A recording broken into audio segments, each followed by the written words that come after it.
자, 미중 협상이 잘 되다 보니까 해운주가 상승하는 모습입니다. 아니 길이 근데 트럼프는 언제 손바닥 뒤집을지 모르잖아. 맞습니다. 그런데 오히려 그렇기 때문에 해운주의 분위기가 더 좋아지고 있다고 하는데,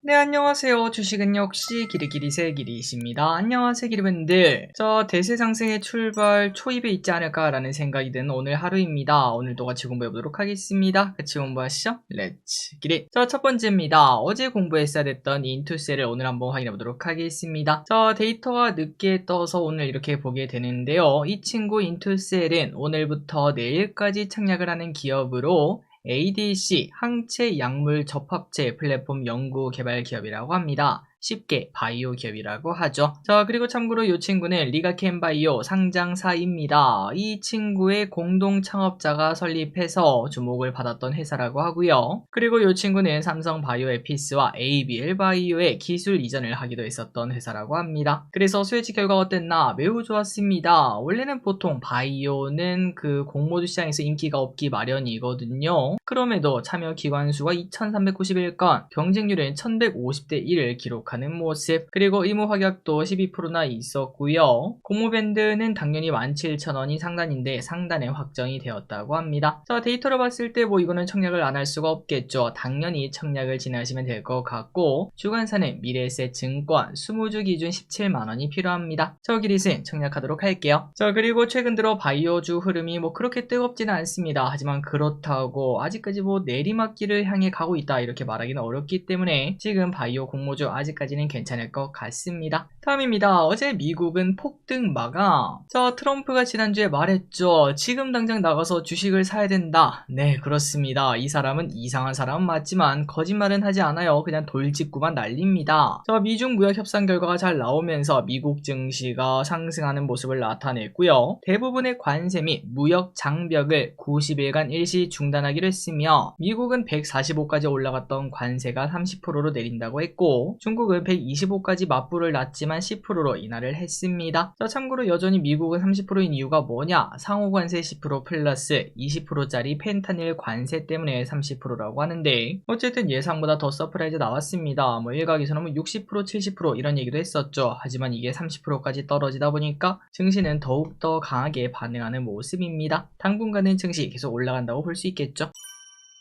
다음입니다. 반도체 시간이 왔나? 자, 어제는 삼성전자가 급등하더니 어제 미국에서는 필라델피아 반도체 지수가 무려 7%나 급등하는 모습이 나타났습니다. 그리고 엔비디아도 오랜만에 5%나 급등하는 모습을 보였는데, 그 이유는 관세 유예 조치에 따라서 엔비디아가 가장 큰 수혜를 볼 수 있다고 하네요. 당연한 말이겠죠. 엔비디아의 AI 반도체 H20 이게 관세 영향을 많이 받는다고 했는데 이게 유예가 되다 보니까 당연히 엔비디아 입장에서는 큰 호재라고도 말할 수 있겠습니다. 그러다 보니까 오늘 우리나라도 장 초반 반도체가 좋았는데 다시 또 오늘 저녁 CPI 걱정 때문에 조금은 쪼그라드는 모습을 나타냈습니다. 앞으로 반도체가 계속 올라갈 수 있을지. 다음입니다. 테슬라. 이제는 나의 시간이. 자, 어제는 테슬라도 급등하는 모습이었습니다. 6%나 상승하면서 미중 무역 합의 기대감이 나왔고요. 그리고 또 한 달 뒤에 공개되는 로보택시 기대감도 계속 등장하고 있습니다. 그래서 어제 오랜만에 1조 달러를 재돌파했다는 소식. 자, 테슬라도 중국 시장을 놓치기 싫은 기업 중 하나라고 볼 수 있겠죠. 미중 협상이 잘 되면은 테슬라에게는 당연히 큰 호재라고도 볼 수 있을 것 같고, 그래서 이제 뭐 테슬라든 애플이든 엔비디아든 전부 다 한번 급등하는 모습이 나타났는데요. 그런데 중요한 거는 테슬라에게는 이제 두 번째 그 검증이 남았습니다. 바로 로보택시. 일단 나온다는 분위기 때문에 주가가 슬금슬금 올라오고 있긴 한데, 과연 우리가 생각했던 로보택시가 등장할지 아니면 오히려 실망감을 주면서 또다시 하락의 단추를 끼울지 한번 지켜보도록 하겠습니다. 다음입니다. 이 와중에 해운주가 급등하고 있습니다. 왼쪽에 보다시피 HMM이 6%나 상승하는 모습이 나타나고 있는데요. 그 이유가 뭔지 보도록 할게요. 자, 미중 협상이 잘 되다 보니까 해운주가 상승하는 모습입니다. 관세 때문에 물동량이 많이 줄어들 줄 알았는데, 그런데 깜짝 타결이 나타나면서 기대감이 등장한 거죠. 아니 길이 근데 트럼프는 언제 손바닥 뒤집을지 모르잖아. 맞습니다. 그런데 오히려 그렇기 때문에 해운주의 분위기가 더 좋아지고 있다고 하는데, 그 이유가 뭔가 봤더니 일단 90일 유예 아니겠습니까? 그래서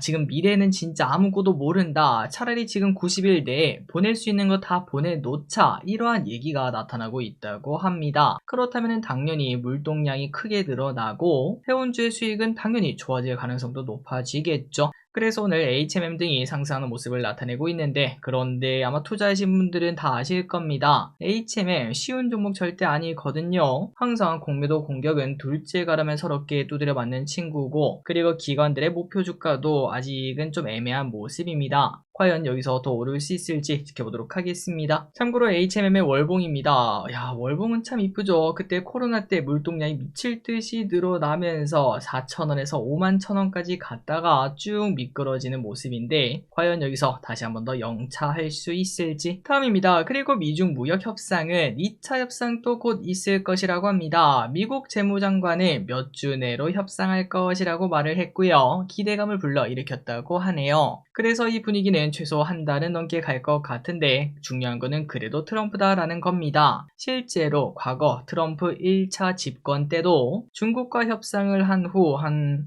100일은 좀 넘었던 것 같습니다. 한 4개월 뒤, 5개월 뒤쯤, 그때 아마 5월 5일이었던 것 같은데요. 그때 손바닥을 갑자기 뒤집으면서 협상 결렬과 함께 또다시 관세를 미친 듯이 때린 적이 있었는데요. 그때 당시 전 세계 증시도 2차 하락을 피하지 못했습니다. 그래서 이번에도 그럴 확률이 좀 높지 않을까라는 생각이 드는데요. 그래서 개인적으로 생각했을 때는 지금 당장은 아닙니다. 지금 뭐 바로 손바닥 뒤집기는 어려울 것 같고, 앞으로 한 여름이 끝날 때쯤 8월, 9월 그쯤 되겠죠. 그때 증시가 좀 많이 올라왔다. 그러면은 그때는 조금 조심할 필요가 있지 않겠나 라는 생각을 해봅니다. 일단 지금은 못 먹어도 고, 하지만 나중에 많이 올랐을 때는 조금 사릴 필요가 있겠네요. 다음입니다. 코인베이스. 나도 S&P 500이야. 자, 코인베이스 글로벌이라는 주식을 알고 계신가요? 비트코인을 거래하는 곳 중에 하나죠. 그런데 이 코인베이스가 무려 S&P 500에 편입이 된다고 합니다. 당연히 패시브 자금이 들어갈 수 있어서 호재라고도 볼 수 있고요. 이미 가상자산, 사실상 뭐 이제 주요 자산으로 편입이 된 거다라고도 볼 수 있지만, 한 번 더 코인의 지위가 어디까지 올라간지를 보여주는 것 같습니다. 자, 참고로 S&P 500에 들어가려면 최근 4분기 흑자 내야 되고요. 본사가 미국 내에 있어야 되고요. 시가총액이 일정 수준 이상이 되어야 된다고 하는데요. 그런데 중요한 건 이겁니다. S&P 500을 뭐 다른 지수처럼 자동으로 들어가고 나오는 게 아니라고 합니다. 조건을 전부 다 만족을 했다고 하더라도 결국 마지막에는 심사 과정을 거쳐야 편입이 될 수 있다고 하는데, 그런데 코인베이스는 당당하게 그 심사를 통과했다는 게 의미가 크다고 하네요. 그러다 보니까 코인베이스 시간 내에서 11%나 폭등하는 모습을 나타냈습니다.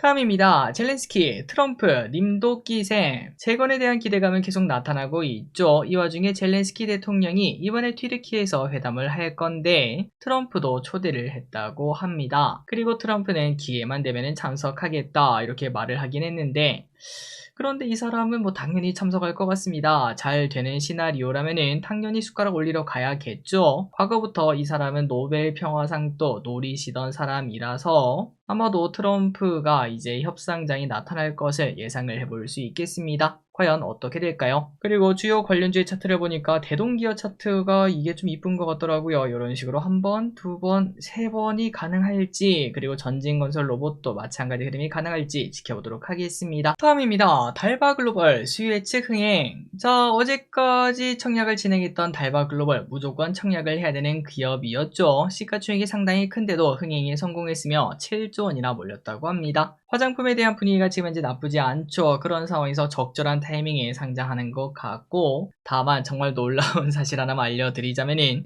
저 길이 청약을 못했습니다. 까먹었어요. 야, 어떻게 이걸 까먹나 라는 생각이 들더라고요. 여러분들이라도 저 대신 수익 많이 보시기 바랍니다. 진짜 아쉽습니다. 다음입니다. 오늘 한진칼이 급등하는 모습이 나타났습니다. 갑자기 상한가를 가는 모습이 나타나서 깜짝 놀랐는데요. 왜 그런가 봤더니 아직 여기 ING였네요. 끝나지 않았습니다. 호반건설이 한진칼 지분을 늘렸기 때문이라고 하네요. 자, 호반건설은 이번에 지분을 늘리면서 단순 투자 목적이요 라고 말을 했지만, 당연히 또 경영권 분쟁 이야기가 나올 수밖에 없다고 합니다. 한진칼 쪽에 조 회장과 특수 관계인이 30.54%를 들고 있는데, 이 중에 10%는 산업은행 거라고 해요. 그래서 그거 빼고 나머지 지분만 비교하면은 1.5%밖에 이제 차이가 나지 않는다고 합니다. 그러다 보니까 오늘 한진칼이 경영권 분쟁 기대감으로 급등하는 모습입니다. 다음 소식입니다. 넥스트레이드 외국인 비중도 늘어난다. 자, 넥스트레이드 기름들 쓰고 계신가요? 넥스트레이드의 거래량이 늘어나고 있다는 소식은 우리가 많이 봤었는데요. 그런데 넥스트레이드의 단점은 바로 개인만 놀고 있다는 건데 슬슬 외국인 프로그램의 움직임도 포착되고 있다고 합니다. 외국인 투자 거래 비중이 넥스트레이드 내 6%를 넘어섰다고 하며 지속적으로 증가를 하고 있다고 하네요.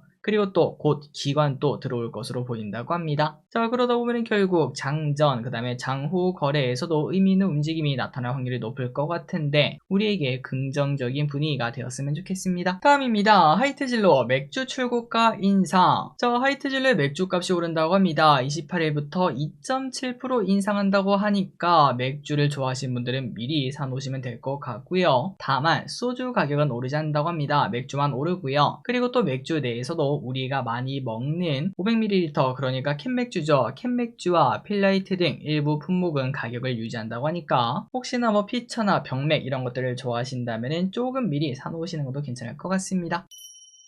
다음입니다. 자, 이거 진짜 저 몰랐습니다. 기름분들 알고 계신가요? 스승의 날이 5월 15일입니다. 그런데 중요한 거는 이 스승의 날이 원래 만들 때부터 세종대왕의 생일을 따서 만들었다고 합니다. 과거에는 5월 26일이 은사의 날이었는데 1965년부터 5월 15일로 바꾸면서 세종대왕이 우리한테 뭐 참 스승이다 이러한 의미로 만들었다고 하네요. 자, 저 길에서는 진짜 처음 들어보는 것 같습니다. 뭔가 좀 부끄럽기도 한데 여러분들은 다 알고 계신가요? 해서 투표를 올려봤더니 1000분이 답변해 주셨는데 78%가 모르셨습니다. 이거는 저만 몰랐던 건 아니네요. 개인적으로는 신선한 충격이었습니다. 마지막 소식입니다. SUV 시대가 슬슬 끝나간다. 국내 자동차 시장은 SUV 중심으로 돌아간 지 좀 오래되었죠. 그런데 이게 슬슬 바뀔 조짐이 보인다고 합니다. 캠핑으로 시작한 SUV 열풍이 가성비 때문에 바뀔 수 있다는 것. 실제로 올해 팔린 차량을 보면 세단이 작년 대비 10%나 증가했다고 하고요. 그 이유는 가격 때문이라고 하는데요. SUV가 원래 좀 더 비싸죠. 그런데 인기가 좋아지면서 더 비싸지는 현상이 최근 몇 년간 있었는데 그런데 이제 사람들이 딱 보다 보니까 이제 좀 수중에 돈이 없지 않겠습니까? 그런데 세단은 연비도 더 좋고 가격 경쟁력까지 생기다 보니까 다시 세단을 선호하는 현상이 나타난다고 하네요. 저 길이 또 세단과 SUV를 둘 다 타본 적이 있었지만